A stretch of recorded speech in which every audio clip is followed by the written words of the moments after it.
Señor Jesús, en esta nueva mañana te damos gracias, porque tu palabra se predica de tal manera que tu misericordia se extiende para todas aquellas almas que aún se encuentran perdidas y también para tu iglesia. Te damos gracias, Señor, porque es necesario acercarnos confiadamente ante el trono de gracia para hallar oportuno socorro. Te suplicamos que nosotros, Señor, como iglesia, podamos adorarte en espíritu y en verdad. Señor, ayúdanos a ser disciplinados con la lectura de tu palabra, el estudio de tu palabra, conocerte en la Biblia, no por medios místicos, Señor, no por circunstancias de sentimientos, Señor, sino por tu palabra, a ese Cristo resucitado, como lo dice Pablo, a ese Cristo resucitado, glorificado, como dice Pedro y le atestiguó a un romano. A ese Cristo predicamos, Señor, y en ese Cristo confiamos, en el Cristo que transformó el corazón de un hombre de piedra volviéndolo de carne. En ese Cristo confiamos, no el de mi imaginación, no el que los hombres cuentan, el de la palabra, el de la Escritura, el que se merece toda la gloria, en quien podemos confiar porque por medio de Él y para Él y por Él son todas las cosas hechas. Por eso se merece toda la gloria, porque se humilló hasta lo sumo, y también así el Padre le exaltó hasta lo sumo, para que en su nombre toda rodilla se doble y toda lengua confiese que Jesucristo es el Señor, Jesucristo es Dios Hijo, y Jesucristo es nuestro justificador, pero también nuestro juez. En el nombre de Jesús, gracias por este tiempo de predicación. Que sea la gloria solamente para ti, Señor Jesucristo. Amén.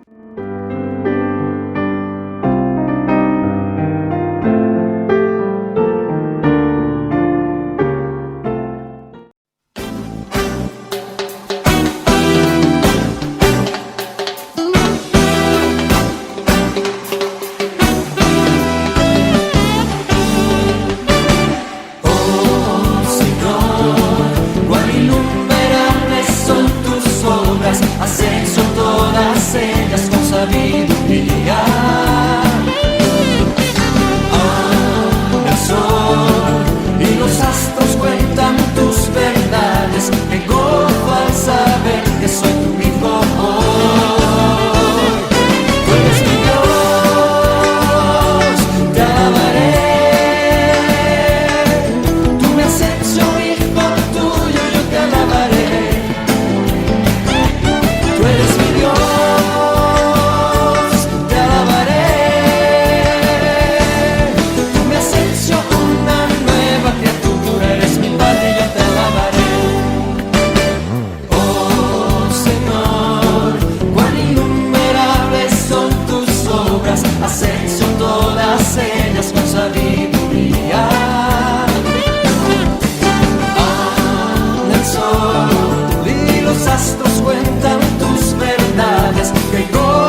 has hecho una nueva criatura, tú me has hecho una nueva criatura. Eres mi Padre, yo te alabaré. Tú me has hecho una nueva criatura, tú me has hecho una nueva criatura, tú me has hecho una nueva criatura. Eres mi Padre, yo te alabaré.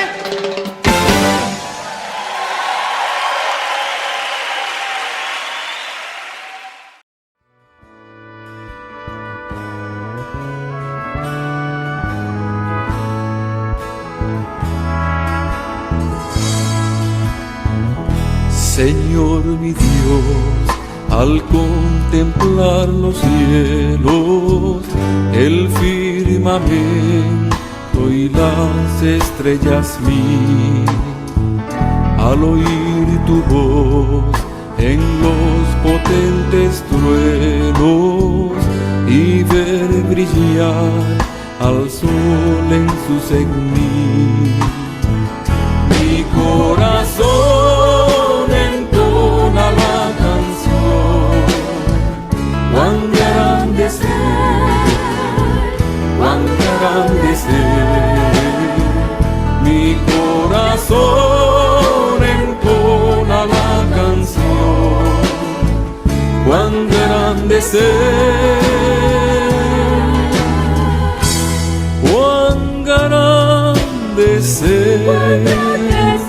Al recorrer los montes y los valles y ver las bellas flores al pasar, al escuchar el canto de las aves y el murmurar del claro manantial, mi corazón entona la canción. Cuán grande es Él, cuán grande es Él. Mi corazón entona la canción. Cuán grande es Él, cuán grande es Él.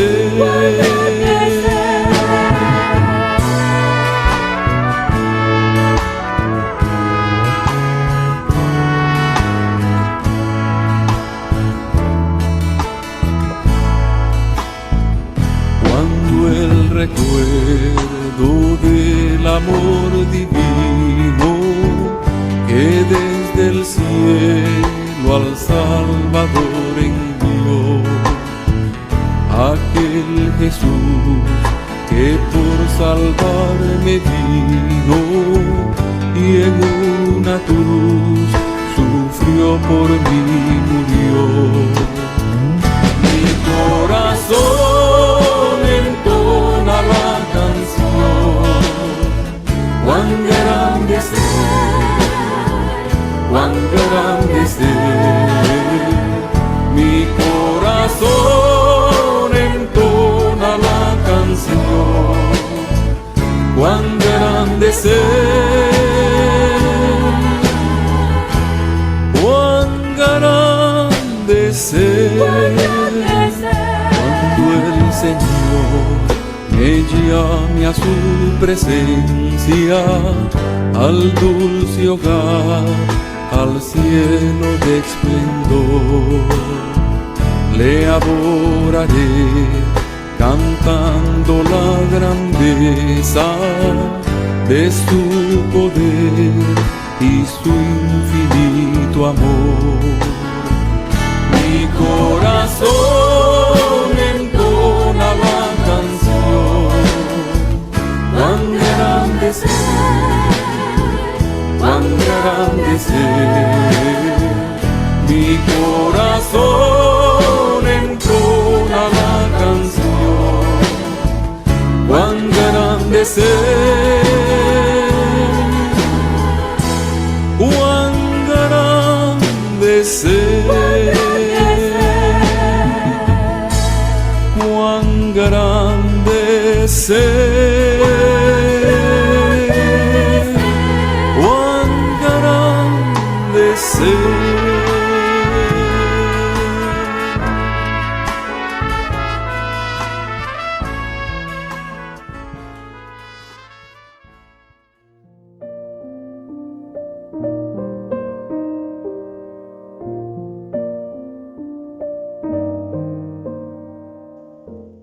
está, hermano? Muy buenos días tengan todos ustedes en este domingo en el cual el Señor nos permite otra vez repasar su palabra, otra vez estudiarla, otra vez reunirnos como iglesia por medio de las redes sociales. Espero que se encuentre bien, espero que esté fortalecido en el Señor, que medite en la Escritura de día y de noche, que sea refrigerio de sus huesos, como dice el salmista, y que sean muchas las veces que se acerque delante del trono de gracia de Dios en arrepentimiento y fe, porque sin fe es imposible agradar a Dios, y los que le buscan tienen que buscarles en espíritu y en verdad. Esa es la labor o la tarea del Espíritu Santo de Dios, que nos permite ir al Señor en arrepentimiento y fe, nos permite doblar rodillas, nos permite dirigirnos hacia el arrepentimiento, porque toda la semana hemos tenido pruebas, dificultades, situaciones en las cuales la santidad de Dios, como su máxima de belleza, nos permite ser probados. Cada uno pruebes en su corazón. Muestra, Señor, si hay en mí camino de perversidad, dice el salmista. Muéstrame si hay en mí oscuridad, si hay en mi corazón todavía atisbos, pequeñas cosas o grandes raíces de amargura con las cuales yo pueda pecar sobremanera contra ti. Ese es el mensaje que nos da el salmista, ese es el mensaje que debemos de reconocer, de recordar. El día de hoy vamos a tocar el texto de Hechos 10 de los apóstoles, Hechos 10, que bien podría ser Hechos del Espíritu Santo, ¿sí? Hechos de Dios el Hijo, Hechos de Dios el Padre, porque al final la Escritura manifiesta la Trinidad de una manera generosa. Muchos grupos seculares y sectarios dicen que la Trinidad no es una doctrina bíblica. Sin embargo, a lo largo de la palabra vemos estas tres personas divinas, máximas en sus atributos, que intervienen, ¿sí? Dios el Padre, Dios el Hijo, Dios el Espíritu Santo. Tres personas en uno. La Trinidad es una realidad que se expone con suma generosidad en la Escritura. Pero ese tema será para otra oportunidad. Lo que vamos a tocar el día de hoy es acerca de la introducción de la misericordia de Dios al pueblo gentil. La conversión de un hombre que no tenía absolutamente nada que ver con la relación judía, menos cristiana, pero de alguna manera el Evangelio llegó a su corazón, y al llegar hubo una transformación real, verídica, auténtica. Estamos hablando de Cornelio, un hombre que, siendo soldado, siendo un centurión, habiendo pasado por todo el proceso de disciplina militar, ahora se encontraba en esta posición, la cual es de mucho respeto, ¿sí? Y a su vez le exigía un testimonio personal militar, no hablando del testimonio religioso, ya sea romano o sea cristiano, sino el testimonio que él tenía que dar como militar era de un hombre centrado, estratégico, brillante si se quiere, para la columna medular central a nivel militar. La palabra que se cita aquí es centurión. Era un hombre de estrategia militar, un hombre que se encargaba de mover los grupos de tal manera que se le consideraba como la médula espinal a nivel militar. Eran aquellos que gestionaban la guerra y también que gestionaban las estrategias para poder atacar o poder hacer flancos que protejan de alguna manera la nación a la cual estaban defendiendo. Y Cornelio, pues efectivamente, es un hombre gentil. Pero antes de seguir narrando, antes de seguir colocándonos en contexto, vamos a orar para que el Señor nos pueda dirigir en esta travesía juntos en la Escritura. Amado Señor, te damos gracias porque tu palabra es bellísima, Señor. Cuentan hechos aquí totalmente fantásticos, Señor. Y lo más maravilloso es que son reales, Señor. porque esto da testimonio para observar cómo a ti te plació trabajar con seres humanos por medio de tu Santo Espíritu, cómo te plació moverlos a misericordia, moverlos a predicar, moverlos a ver tus maravillas, moverlos a ver cómo es que un pueblo sobre el papel no elegido, no escogido, fueron escogidos. Y te doy gracias porque nosotros pertenecemos a ese grupo. Un grupo al cual no estaba dispuesto para nosotros en primera instancia esta misericordia, sino que se extendió porque a ti te plació. Como vamos a ver, Señor, más adelante, tu soberanía hace como quiere, Señor. Te damos gracias en el nombre de Cristo Jesús. Amén.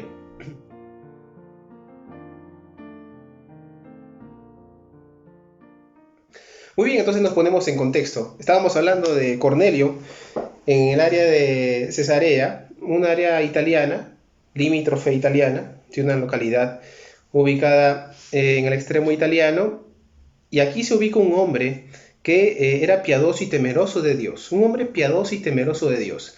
Pongámonos a pensar en el contexto. Este hombre era de origen pagano. Este hombre adoraba a los dioses romanos. Eran totalmente contrarios pues a la naturaleza del Dios bíblico, y además se les ofrecía constantes banquetes, fiestas, y se le, digámoslo, colocaban los alimentos para que la gente pueda recibirlos después de haber sido ofrecido al Dios en particular romano. Entonces era una cultura bastante pagana y bastante practicante en el paganismo, no solamente de corazón, sino a nivel práctico. ¿Sí? Así como nosotros siendo creyentes debemos de practicar las enseñanzas del Señor Jesucristo, así también ellos eran practicantes de sus enseñanzas paganas. Y Cornelio no era la excepción. Cornelio no era la excepción. Sin embargo, aquí en el verso 2, Hechos 10:2, me dice que era piadoso y temeroso de Dios. Era un hombre finalmente que practicaba lo que dice Proverbios 8:13. Lo que dice pues que el temor de Jehová es aborrecer el mal. Y el principio de la sabiduría es el temor a Jehová. El temor a Jehová es aborrecer finalmente el mal. Era un hombre que había decidido pues en su corazón ya aborrecer el mal.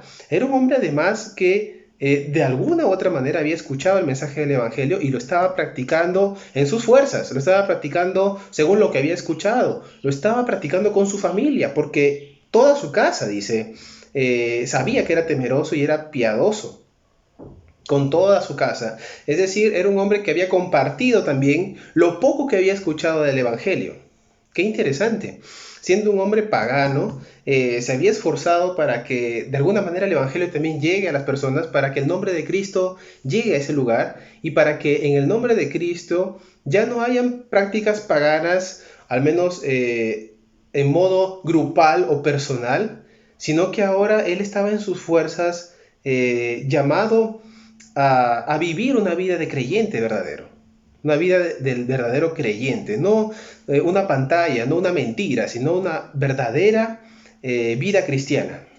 Estamos llamados tú y yo a vivir una vida cristiana verdadera, verídica, no ser hipócritas, porque este es un gran riesgo, hermano. En aquel día el Señor nos dirá, nunca te conocí, apártate de mí, hacedor de maldad, si yo simplemente viví de las apariencias. Es un riesgo terrible.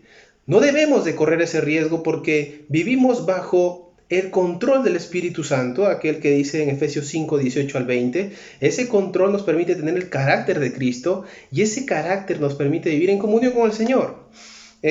No es simple. Es sumamente elaborado, porque no se trata solamente de memorizar la Escritura, sino de ponerla en práctica. Y este hombre la estaba poniendo en práctica, al menos en sus fuerzas. Las estaba colocando para agradar a Dios, al Dios que había escuchado, no al Dios de sus padres, porque este era romano, sino al Dios bíblico, al Dios de Pedro. ¿Sí? Seguimos en el versículo 3. Y dice, este vio claramente en una visión cómo a la hora 9 del día un ángel de Dios entraba donde él estaba y le decía, Cornelio. Él, mirándole fijamente y atemorizado, dijo, ¿qué es, Señor? Y le dijo, tus oraciones y tus limonas han subido para memoria delante de Dios. Envía pues ahora hombres a Jope y haz venir a Simón, al que tienen por sobrenombre Pedro. ¿Sí? Esta posa en casa de cierto Simón Curtidor, posa en cierta casa de Simón Curtidor, que tiene su casa junto al mar. Él te dirá lo que es necesario que hagas. ¿Sí? Observamos también que llegó una visión especial, particular para ese hombre. ¿Por qué decimos especial y particular? Porque estas cosas no se nos van a revelar a nosotros de manera fidedigna, real. No vamos a tener la visión, no voy a sentir la percepción que viene un ángel de Dios y me dice las cosas. Recordemos que los problemas de las sectas es que centralizan todas y cada una de sus experiencias como la madre, como el nacimiento de su religión o su secta. Mira lo que pasó con los mormones. El mormón, el señor Smith, recibió una visitación especial y le reveló un nuevo evangelio. Gálatas 1:8 me dice que aquel que te revela un evangelio nuevo, aquel que te dice que un ángel del cielo inclusive te revela un evangelio diferente, es maldito. Sin embargo, ese texto se lo comió, lo borró, no lo tomó en cuenta. Vaya usted a saber, las sectas no nacen por el conocimiento, sino por actitud o por enseñanza demoníaca. Primera de Juan 4, como lo están estudiando los niños, expone esto de una manera generosa. Oye, tienes que pesar los espíritus, tienes que medir de quién viene la palabra, pero eso solamente viene por la palabra que nos limpia correctamente, la palabra que nos lava, que nos limpia, y esa es la palabra de Jesucristo el Señor. ¿Sí? Juan 15:3. Podemos observar que el Señor Jesucristo me dice, ya estás limpio por medio de la palabra que os he dado, ya estás limpio. No se supone que debe de ser esto de una vez y para siempre, sino que el Señor se refiere a que todos los días debemos de acercarnos por medio de esa palabra que nos limpia constantemente. De otra manera sería imposible que tú y yo tengamos la oportunidad de ser limpios, porque nos limpia solamente la palabra de Cristo. Y debemos de hacerlo todos los días, todos los días. Romanos 12:1, debemos de manifestarnos en arrepentimiento y fe, y mis miembros tienen que estar prestos a esforzarse en la palabra para que sean miembros de justicia, ¿correcto? Esta visión, como la experiencia que tuvo Pentecostés, el grupo de judíos, nótalo, eran solamente judíos, no eran gentiles, son hechos personales y manifestaciones que hacían cumplir la profecía de Joel, del libro de Joel, donde manifiestan las personas que las personas específicamente judías tendrían este tipo de situaciones en las cuales hablarían en lenguas, si se entenderían y glorificarían el nombre de Dios. Consecuencia de Pentecostés, de Hechos 2 de los Apóstoles, aparecen todas y cada una de estas manifestaciones de la iglesia primitiva. Hermano, en conclusión, no espere escuchar a Dios aquí por medio de situaciones, por percepciones extrasensoriales. El Señor ya nos habló por medio de profetas, y en los últimos tiempos nos ha hablado por medio de Jesucristo. Hebreos 1, del 1 al 2. ¿Quieres escuchar la voz de Dios realmente? ¿Quieres seguir al Señor realmente? ¿Quieres tener un concepto claro de cada una de los propósitos y los ideales y cada una de las características que tiene el Dios santo y verdadero? Pues están en Jesucristo el Señor. En Jesucristo encontramos todas y cada una de las características que nuestro Dios necesita mostrarnos para que cada uno de nosotros vivamos de acuerdo a su palabra. ¿Sí? Recuerda que Jesucristo no es un profeta más, no es un buen hombre más. Él manifestó de sus propios labios, el Padre y yo uno somos. Antes de que Abraham fuese, yo soy, lo dijo constantemente, yo soy. En Juan aparecen los famosos 7 yo soy, ¿no? Yo soy la luz del mundo, yo soy el camino, la verdad y la vida, yo soy la resurrección y la vida, yo soy el buen pastor, etcétera, etcétera, etcétera. Busca en la palabra al Cristo de la palabra. No busques en tu mente al Cristo de tu mente, porque vas a hacerte un Dios con D pequeña, y al final de tus días te vas a llevar un lamentable una lamentable sorpresa. Vas a decir, pero en tu nombre, Señor, predicábamos, en tu nombre echábamos fuera demonios, en tu nombre hacíamos cosas maravillosas. No, nunca te conocí. Nunca te conocí porque nunca conociste al Cristo de la Biblia. Abraza al Cristo de la Escritura, practica la palabra del Cristo de la Escritura. Depende de su justicia, porque en el día del trono blanco de Dios solamente estaremos a salvo, como hasta ahora lo hemos hecho, por la misericordia de Jesucristo, a quien Dios le ha dado cada una de las responsabilidades de juzgar y de justificar. Él es el creador, Él es el agente creador del universo. Si tú estás viendo este mensaje y yo lo estoy en esta oportunidad predicando por su misericordia, es porque Él lo permite. Si Él no lo permitiese, hermanos, todo lo que conocemos como materia orgánica, inorgánica, sean árboles, sean paredes, sea concreto, sea fierro, todo se desintegraría, sería polvo. Pero nota, es la misericordia de Dios por medio de la mano y la palabra de Cristo que permite que las cosas tengan su sustancia, su esencia, tengan cada una de las características que podemos observar. Así también la vida del hombre, así también la vida de los que no creen en Jesucristo, los que le repudian. Qué impactante es el amor de Cristo. Qué impactante es el amor de Cristo. Hermanos, observamos que este hombre fue visitado por medio de esta visión en particular. Y esa visión le permitió tener características particulares para ponerlo en contacto con un varón de Dios. No para ponerlo en contacto con un brujo o para ponerlo en contacto con un agente místico, ¿ya? No se trata de cosas místicas, son cosas prácticas. El verdadero cristianismo no se vive temblando en el suelo mientras yo estoy viendo que el mundo arde en llamas producto del pecado del mundo. No, el verdadero cristianismo se vive cuando yo llego a casa y veo que mi esposa está lavando, está planchando, está durmiendo, no ha almorzado y yo me dispongo a servirle. El servicio, el levantarse temprano y aportar en casa, el llevar provisión, el orar juntos, el compartir la palabra, eso es cristianismo. Porque eso nos manda el Señor Jesucristo, nos manda a escudriñar la palabra, porque en ellas hay testimonio de Él. Nos manda a amar a mi prójimo como a mí mismo. Mi prójimo más cercano es, si estás casado, tu cónyuge. ¿Y cómo lo amas?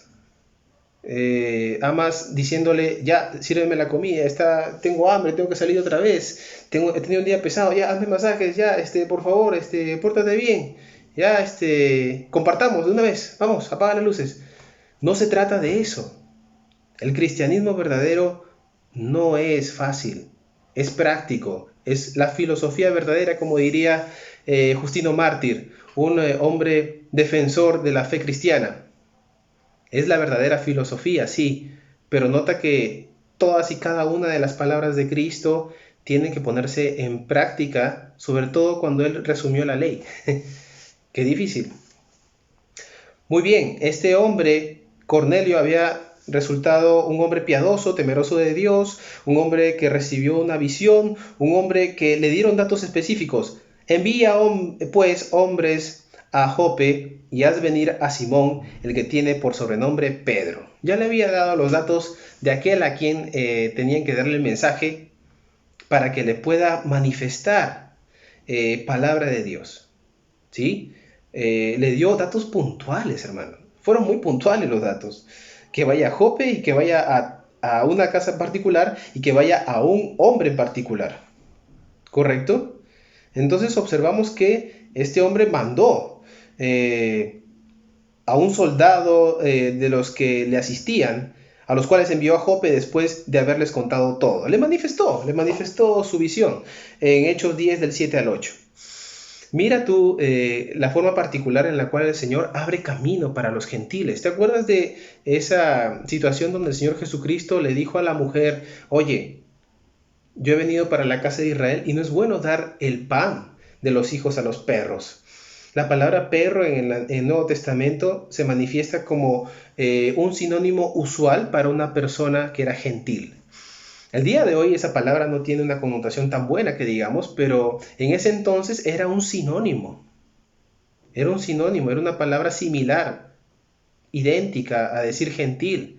a decir no judío, y el Señor Jesucristo le dejó en claro, sí, no he venido para darle el pan de los hijos a los perros. Y la mujer, aferrada a la esperanza de que Jesucristo tendría a bien darle aquello que pedía, le dijo, sí, Padre, sí, Señor, pero de la mesa caen las migajas y los perros se alimentan de ellas. El Señor Jesucristo le dio de su misericordia a esa mujer. Fue impactante. Muchos teólogos manifiestan que en ese momento se abrió paso para nosotros tener el favor de Dios. Otros también se remontan al hecho de que Jesucristo el Señor se puso en contacto con la samaritana. ¿Te acuerdas tú? Se puso en contacto con la samaritana en el camino y le dijo, dame de beber. Y el Señor Jesucristo le manifestó que Él le daría un agua con la cual no tendría sed jamás, sino que saltarían ríos de agua viva delante de ella y llevaría pues mucho fruto para Dios. Pero al final la mujer tenía que pasar por el proceso de arrepentimiento y fe, ¿sí? Y ella se puso muy religiosa y dijo, nuestros padres adoraron en este monte, ustedes dicen que en Jerusalén. Y el Señor Jesucristo de una manera preciosa le dice, mira, mujer, llega la hora en donde dirás en este u otro monte, pero al final los verdaderos adoradores adoran en espíritu y en verdad. No se trata del monte que vayas, no se trata a donde tú estás yendo, sino que se trata de una actitud en el interior, en el corazón del hombre, de donde salen las peores cosas. Allí también se tiene que transformar. Vosotros adoráis lo que no sabéis, y le dijo el Señor Jesucristo. Nosotros adoramos lo que sabemos porque la salvación viene de los judíos, hablando de su naturaleza, de la raíz, del linaje de David, viniendo pues de una larga genealogía. El Señor Jesucristo manifiesta que Él es parte de esa profecía, ¿sí? Dios es espíritu y los que le adoran en espíritu y en verdad es necesario que le adoren, dice el Señor Jesús. Entonces observamos que tanto para gentiles como para judíos el Señor Jesucristo se manifestó, y después de haber sido rechazado abiertamente empezó a predicarle a los gentiles. Aquí Pedro tenía todavía el estigma, entrando ya a Hechos 10 del 9 en adelante. Hechos 10 del 9 en adelante, vemos que Pedro todavía tenía el estigma de un judío que por la ley de Dios había recibido la herencia de toda su genealogía judía, de manifestarle que no debía de mezclarse para nada con los judíos, con los gentiles, y no debía de conectarse con ellos para nada, y que no debía de contaminarse con ellos, ni siquiera con lo que beben, ni siquiera con lo que comen, mucho menos con la presencia o visitarlos en las casas. Entonces, vemos aquí que este hombre tuvo un cambio de paradigma, un cambio de conceptos aquí arriba. Y es importante lavarnos aquí, lavarnos de nuestros paradigmas, de nuestras formas de pensar, nuestras cosmovisiones que han sido adoptadas por nuestros padres, o han sido recibidas por tradiciones, o han sido memorizadas como letanías, ¿no? Como el caso del rosario, como el caso de los mantras, las meditaciones, y dejarlas a los pies de Cristo, dejarlas al lado de la palabra de Dios, a ver qué nos dice el Señor acerca de todo esto. Mira, Hechos 10:10, Pedro tuvo gran hambre. Pedro tuvo hambre y quiso comer, pero mientras le preparaban algo, le sobrevino un éxtasis. Y vio el cielo abierto y que descendía algo semejante a un gran lienzo, que atado a las 4 puntas era bajado a la tierra, en el cual había de todos los cuadrúpedos terrestres y reptiles y aves del cielo. Y le vino una voz, levántate Pedro, mata y come. Entonces Pedro dijo, Señor, no, porque ninguna cosa común o inmunda he comido jamás. Mira, Pedro, a pesar de ser un pescador totalmente duro, totalmente procaz, porque, vamos, el pescador tiene esa vida, tiene que jalar las jabas llenas de pescado, tiene un cuchillo siempre a la mano, siempre es de una manera rigurosa en su trabajo, es una persona fuerte, es una persona tosca, es una persona grosera, si es posible, porque tiene que decir por ahí ajos, cebollas. Ese era Pedro. Los pescadores, yo he tenido un par de oportunidades de visitar el puerto, y el movimiento del puerto es así, es picante, como se diría criollamente. Siempre hay esas situaciones de fuerza, de un carácter duro. Pero Pedro aquí lo manifiesta, mira, curioso, le dice Señor, pero no lo obedece. Señor, no, porque ninguna cosa común o inmunda he comido jamás. Volvió la voz a él la segunda vez. Y esto apúntalo, o esto déjalo grabado en tu corazón. Mira, lo que Dios limpió, no lo llames tú común. Lo que Dios limpió, no lo llames tú común. Hermanos, Dios prepara el corazón del servidor para sus propósitos. Dios prepara el corazón del servidor para sus propósitos. Pedro era un hombre que se había desempeñado como pescador, era judío. Este hombre había tenido a bien seguir al Señor Jesucristo. El Señor lo tomó para que le sirva, le siga, para aprender, y como sabemos bien le negó. Y después de ello se arrepintió, el Señor se manifestó y le dijo estas veces de: me amas, Pedro, me amas, y me amas, apacienta mis ovejas. Y todo esto, después de Pentecostés, el Espíritu Santo comenzó a obrar de manera poderosa en ellos, y de alguna u otra manera Pedro todavía tenía estos paradigmas, estas ideas judías en su cabeza y en su corazón, y el Señor, viendo esto, le fue necesario exponerle que todavía tenía estas ideas equivocadas acerca de que solamente la predicación era para los judíos, y que la salvación solamente era para los judíos, y que la palabra de Cristo era solamente para el pueblo judío. Sin embargo, aquí observamos una visión en particular, una visión de la cual bajó un lienzo con animales de todo tipo, animales que en la Escritura, en el Antiguo Testamento, se mencionan como inmundos, aquellos que Israel no podía comer, no podía contaminarse con ellos. Pero Pedro observa que ciertamente no quería obedecer. Curioso, ¿no? Hemos recordado que le dice Señor, pero al Señor, al Curios, no le obedece. Entonces, ¿por qué no le obedecía Pedro? Porque justamente recordaba lo que había recibido, la instrucción que había recibido en el judaísmo. Habían animales inmundos. Y aquí dice específicamente en el versículo 12: había de todos los cuadrúpedos terrestres, reptiles y aves del cielo. Este texto se malinterpreta como: oye, efectivamente, aquí mira, Pedro le dijeron mata y come. Entonces, podemos nosotros también comer todo lo que nos venga en gana, todo lo que camina, todo lo que se mueve, podemos comer. Mata, come, disfruta. Sin embargo, este texto no nos apunta, no nos arroja ese tipo de interpretación. Claro que no, porque más adelante el mismo apóstol Pedro menciona en el versículo 28: mas Dios a mí me ha mostrado que a ningún hombre llame común o inmundo. ¿Cómo llegó a esa conclusión el apóstol Pedro? ¿Acaso tuvo otra visión? No, la Escritura dice efectivamente: lo que Dios limpió, no lo llames tú común. Aquí el apóstol Pedro llega a la conclusión delante de Cornelio, delante del romano. Ha mostrado que ningún hombre llame común o inmundo a lo que Dios ya limpió. Específicamente, es una manera de introducir la misericordia del Señor explícitamente, no solamente para judíos, sino también para gentiles. Esta visión del apóstol Pedro se expone como una extensión de la misericordia de Dios para el pueblo gentil. Para el pueblo gentil, el pueblo no judío, el pueblo que no había crecido en Palestina, el pueblo que no tenía raíces helénicas siendo igualmente judíos. No, está para los gentiles también la misericordia de Dios. ¿Sí?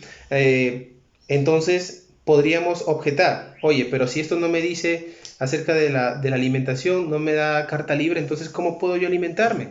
Entonces, ¿qué es pecado comer carne? ¿Es pecado comer chancho? ¿Es pecado comer animales cuadrúpedos de los cuales Dios no quería que comamos?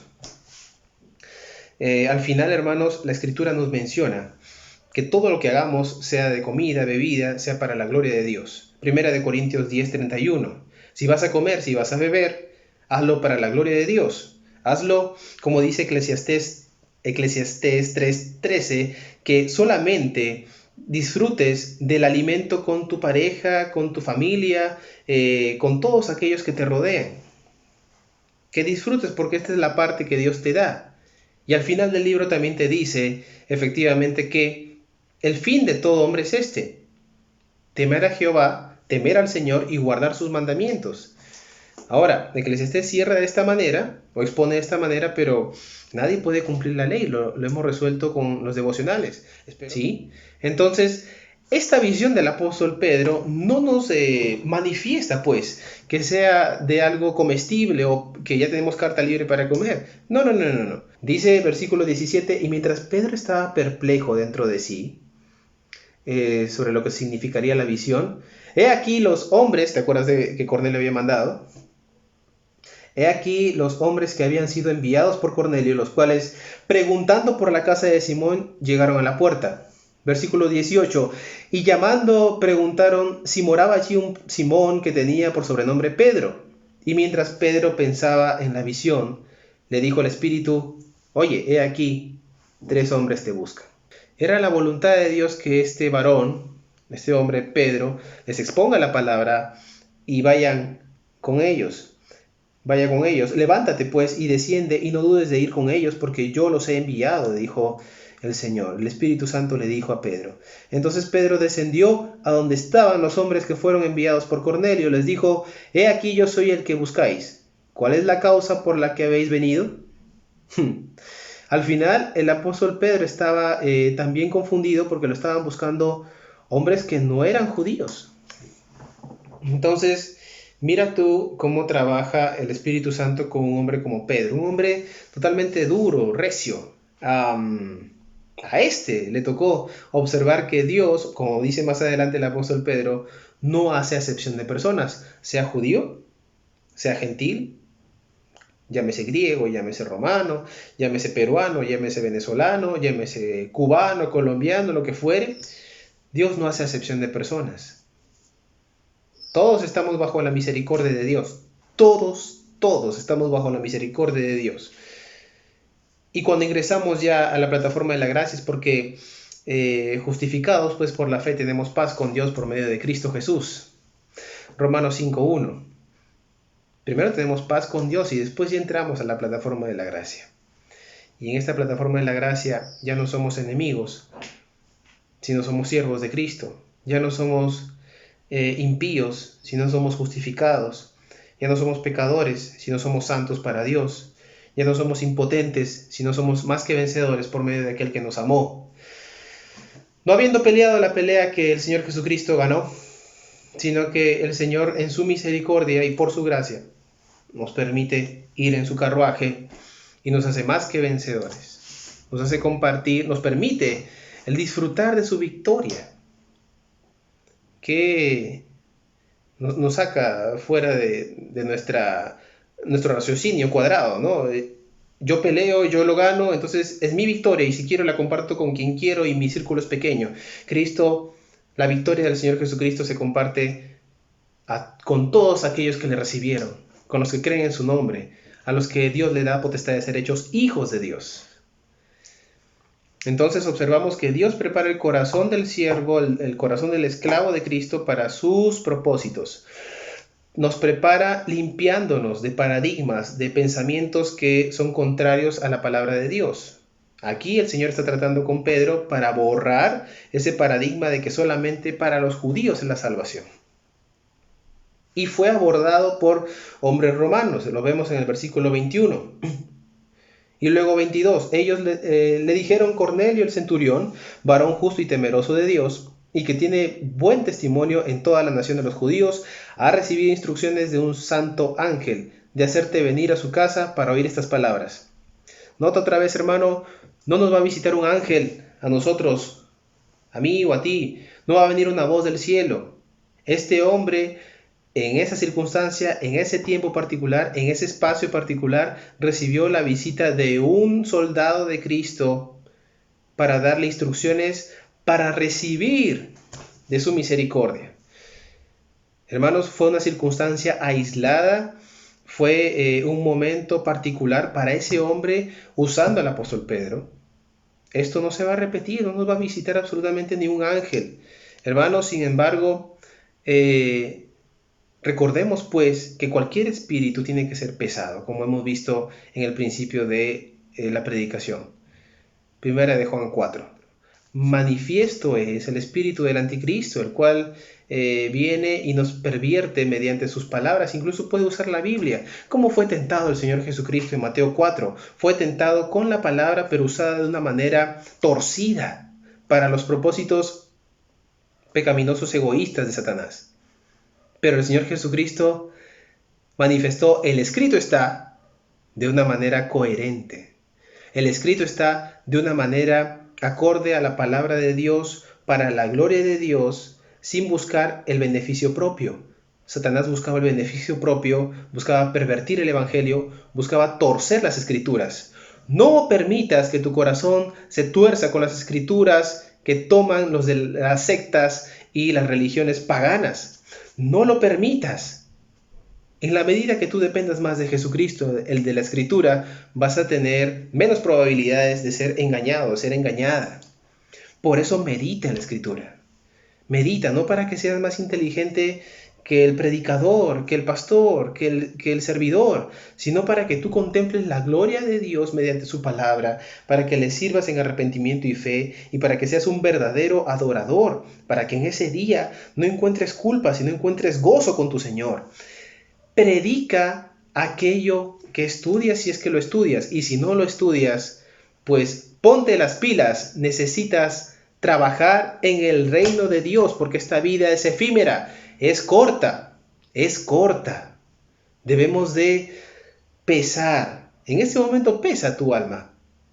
¿De verdad estás completamente seguro de que si el Señor viene en este momento, tú eres acepto delante de Él? ¿Dependes totalmente de una manera soberana en sus atributos? ¿Dependes de Él? ¿O sientes que todavía estás fluctuando? ¿Sientes que cualquier viento de doctrina te puede llevar? ¿Sientes que eres como un velero que se mueve por cualquier viento de doctrina? Es peligroso porque te haces la imagen de Cristo aquí que no está en la Escritura. Y eso, hermanos, te va a llevar a una destrucción espiritual. ¿Correcto? Observamos también que el apóstol Pedro fue abordado pues por estos soldados y le manifestaron lo que debía de hacer. ¿Sí? Entonces, haciéndoles entrar, los hospedó. Y al día siguiente, levantándose, se fue con ellos y le acompañaron a algunos de los hermanos de Jope. Y aquí observamos cómo Pedro ya se pone en contacto con el centurión. Versículo 24. Al otro día entraron en Cesarea y Cornelio les estaba esperando, habiendo convocado a sus parientes y amigos más íntimos. Fíjate, cuando una persona ama a Jesucristo, lo comparte con su familia. Cuando un hombre, sea pagano, sea judío, sea lo que fuere, ama a Jesucristo y quiere que su familia se acerque a Él, también le predica. Mira, este hombre Cornelio tomó a su familia, los convocó y los colocó ahí, y sus amigos también. Quería que se gocen también con la presencia de Jesús. Ese es un hombre que tenía un corazón dispuesto a agradarle. Y aquí vemos que Cornelio todavía tenía paganismo en su corazón. ¿Por qué? Porque se postró delante de los pies de Pedro. Se postró, adorándole como si fuese una clase de Dios. Versículo 25, y resáltalo ahí en tu Biblia. Cuando Pedro entró, salió Cornelio a recibirle y postrándose a sus pies, ¿qué hizo? Le agradeció, le dijo: bienvenido, pasa, siéntate, quítate las sandalias, vamos a hacer tu masaje. No, le dijo, postrándose a sus pies, adoró. Y la respuesta de Pedro es impresionante, porque esto nos va a resolver muchas dudas. Mira, mas Pedro le levantó diciendo: levántate, pues yo mismo también soy hombre. Dos cosas aquí. Primero, Pedro reconoció que su actitud era pagana. Dos, reconoció que su naturaleza era solamente humana. Y en tercer lugar, aquí no se lleva la gloria ni Pedro ni el centurión, sino que en posterior Pedro expone que la gloria se la lleva a Cristo. Expone el evangelio de Cristo, las buenas nuevas. Aquellas buenas nuevas que están en 1 Corintios del 1 al 8, esas mismas buenas nuevas expuso predicando el evangelio Pedro. ¿Quién se llevó la gloria? ¿Pedro? No. ¿El centurión? No. Cristo se llevó la gloria. Cristo se llevó la gloria, y reconocemos aquí, hermano, que cuando un hombre se postra delante de otro hombre o le rinde pleitesía como si fuese alguien superior, estamos entrando en una actitud sumamente pagana. Cuando ves ese tipo de actitudes, recuerda este texto, ¿sí? Que si bien es cierto, Hechos de los Apóstoles no es un libro que nos muestre una doctrina, sino que son características particulares de un grupo de seres humanos que fueron utilizados en un tiempo-espacio determinado por Dios. Siempre estos principios deben de repetirse en nuestra vida. Oye, la adoración solamente se le lleva a Cristo. La alabanza solamente se la lleva a Cristo. ¿Por qué? Porque el Señor Jesucristo en sus manos tiene el poder para justificarnos y para juzgarnos. Tiene el poder de darnos la vida eterna y también tiene el poder de condenarnos eternamente. Tiene el poder de darnos vida en abundancia y también tiene el poder de lanzarnos al averno. Nunca os conocí. Él se lleva toda la gloria porque de Él, por Él y para Él son todas las cosas. Colosenses 1:15, un texto muy bonito, donde el Señor Jesucristo se expone como el primogénito de la creación. No que sea el primero que haya sido creado, como dicen los testigos de Jehová, sino que Él es el principal de todo. El principal de todo. ¿Por medio de quién fueron creadas todas las cosas? Colosenses 1:16. Porque por Él y para Él son creadas todas las cosas, lo que están en los cielos, en la tierra, debajo de ella, sean principados, sean dominios, sean potestades, todo fue hecho por Él y para Él. Él es el prototokos en griego, el principal. Él es el principal. No es un agente creado, sino es el agente creador, el que ejerce creación, el que hace las cosas, sean criaturas grandes, pequeñas, elaboradas o pequeñas. Siempre el Señor Jesucristo es el que pone mano creadora, el que pone aliento de vida, el que le da ese sentido de existencia a las cosas orgánicas y a la materia que conocemos también, sea concreto, sea madera, sea plástico. Es un conocimiento sumamente elaborado, pero Jesucristo siempre se lleva la gloria. Siempre se lleva la gloria de Cristo. No lo olvides. Siempre Jesucristo se lleva la gloria. Si Cristo no se lleva la gloria, ese no es evangelio. No es evangelio.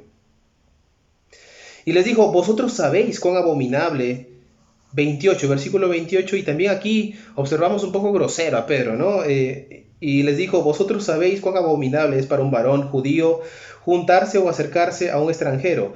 Pero a mí me ha mostrado Dios que a ningún hombre llame común o inmundo. Hermanos, esta es la respuesta, la interpretación correcta a Hechos 10 del 13 al 15. La visión.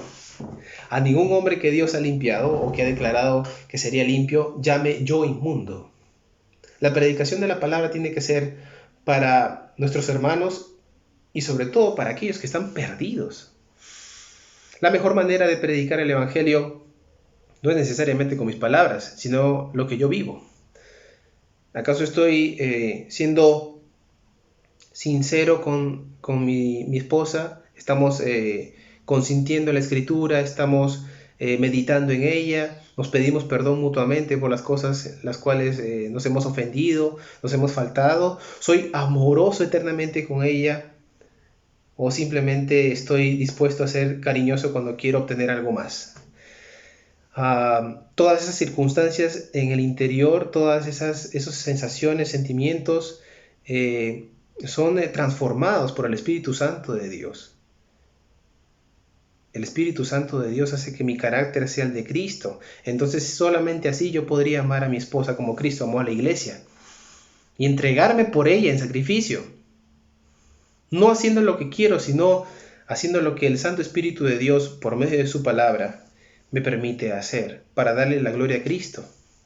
¿Sí? Pero volvamos. Más adelante, o en todo el recorrido desde el versículo 29 al 33, Cornelio le explica qué es lo que pasó, ¿no? Fue visitado por esta visión y le dieron instrucciones precisas.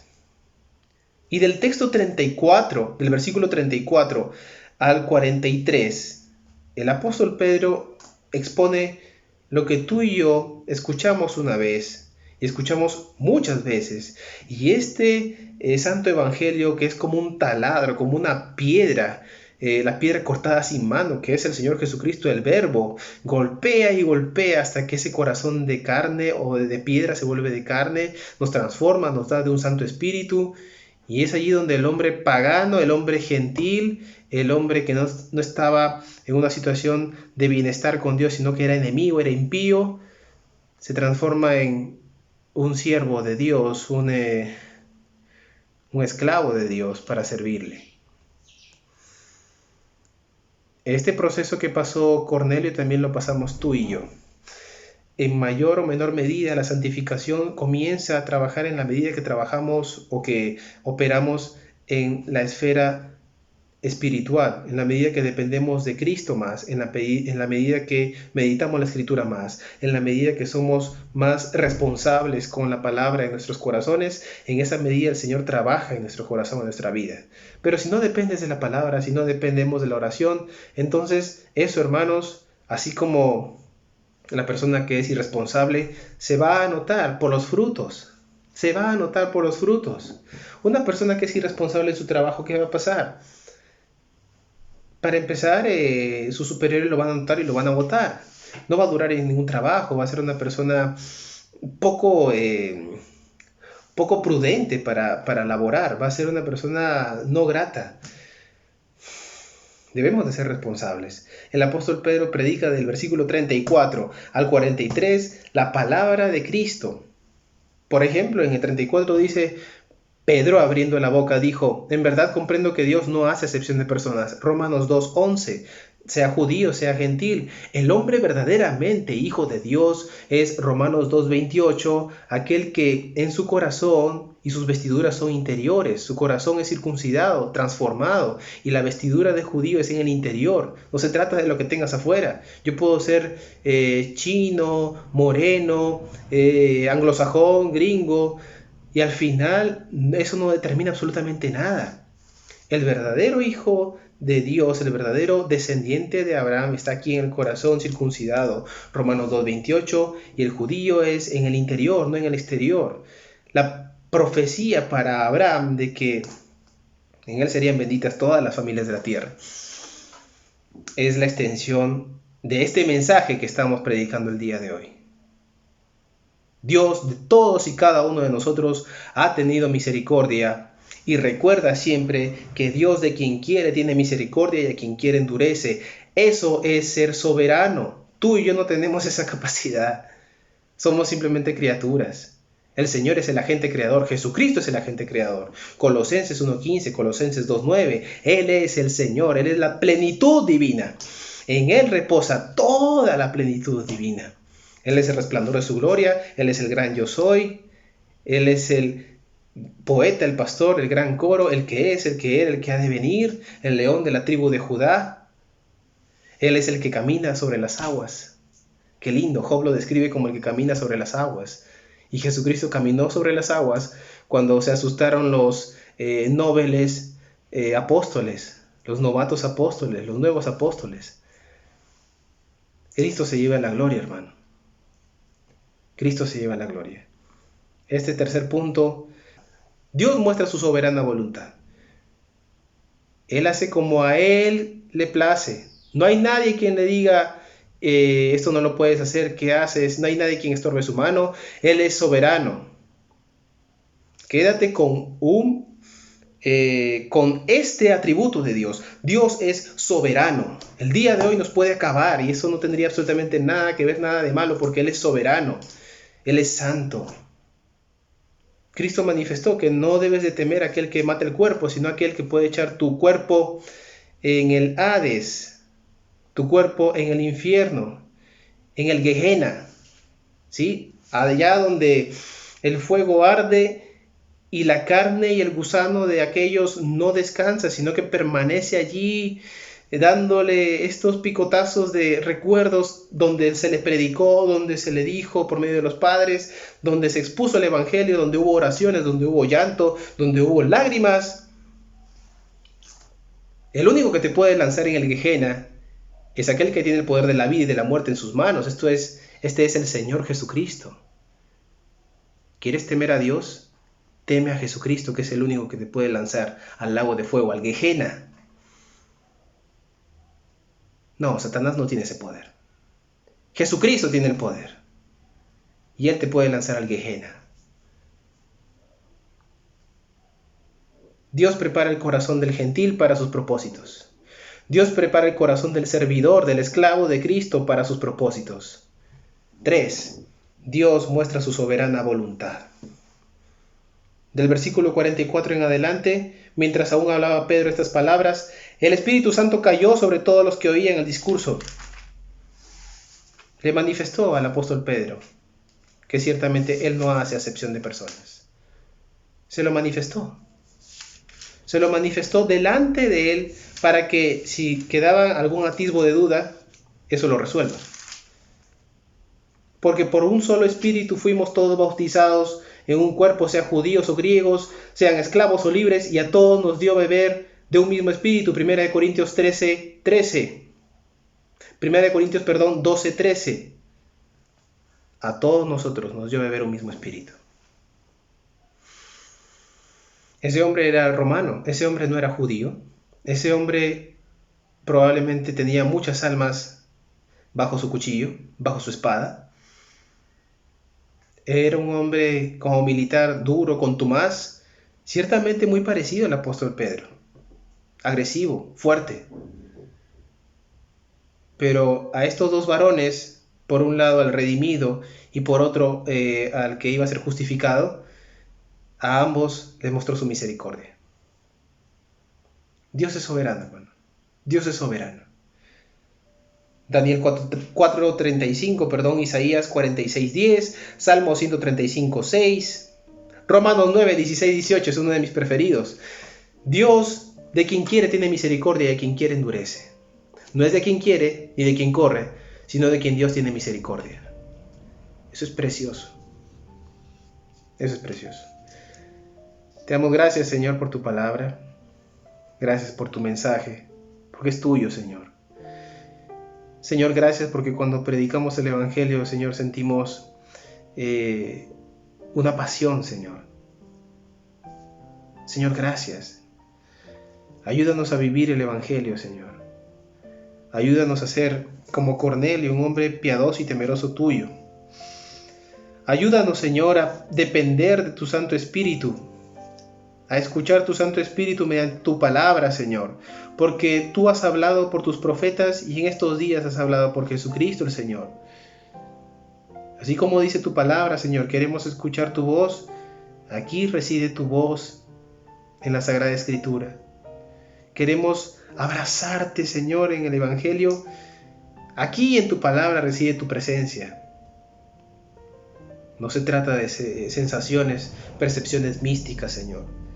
Se trata de adorarte en espíritu y en verdad, Señor. Ya no hay monte donde se te pueda adorar. No hay templo, Señor, en este momento tampoco, donde nos podamos reunir. Pero el tabernáculo que debemos de levantar es en el corazón, Señor. Debemos de levantar una enramada ahí para adorarte en espíritu y en verdad, Señor. Aquí en el corazón hay que hacerle una habitación a Cristo, Señor. Todo honor y toda gloria sean a ti, Señor. Gracias por ponerme en este camino de fe, Señor. Y te pedimos perdón por todas y cada una de las cosas que cometemos que no te agradan, Señor. En el nombre de Jesús, bendito y alabado es tu nombre, Señor. Amén. Un placer predicar el Evangelio, hermanos. Dios les bendiga. Un fuerte abrazo.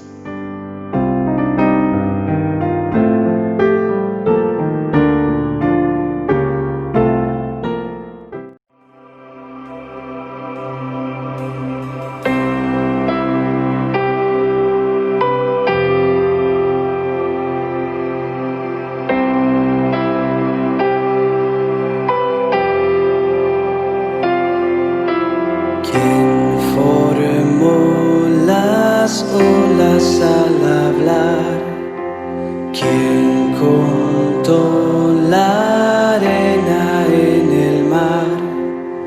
Reyes, pueblos tiemblan a su voz, la creación le rinde adoración. Contempla a Dios en su trono está, venid y adoradle, contempla al Rey, nadie es como Él, venid y adoradle.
Está, venid y adorar.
ya no hay condena.